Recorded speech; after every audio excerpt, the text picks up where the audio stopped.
Assalamualaikum, baik. Saya akan menerangkan fungsi alat pertolongan cemas. Yang pertama, anduh.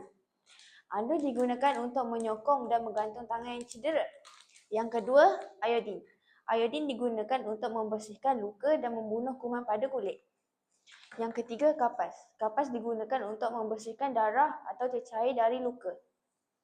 Yang keempat, plaster. Plaster digunakan untuk menutup luka kecil seperti calar dan luka ringan. Yang terakhir, pita perubatan. Pita perubatan digunakan untuk menampal pembalut, kapas atau anduh supaya tidak bergerak. Kedua, luka di tapak tangan.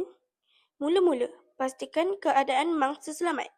Setelah luka dibersihkan dengan iodin dan kapas, tampalkan plaster. Sediakan kain anduh yang telah dilipat selebar 1 inci dan letakkan tangan mangsa yang cedera di atas kain anduh. Lipat bucu kain anduh dan lilitkan kedua-dua bucu kain anduh pada pergelangan tangan mangsa.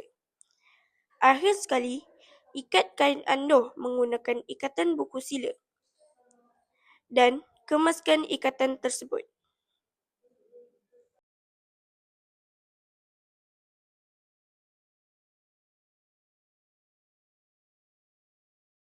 Ketiga, cedera di kepala. Mula-mula, pastikan keadaan mangsa selamat. Kemudian, setelah membersihkan luka dengan iodin dan kapas, letakkan kain anduh pada tempat luka. Selepas itu, sediakan kain anduh. Letakkan bahagian tengah kain anduh di atas kepala mangsa sehingga menutupi kawasan luka.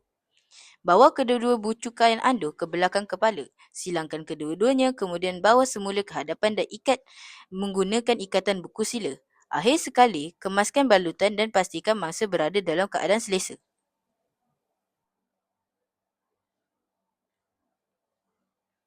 Yang keempat, patah tangan. Mula-mula, pastikan keadaan mangsa selamat. Kemudian, sediakan kain anduh yang telah dibuka. Selepas itu, letakkan lengan mangsa di atas kain anduh. Bawa kedua-dua bucu kain anduh ke atas dan ikat menggunakan ikatan buku sila di belakang leher mangsa.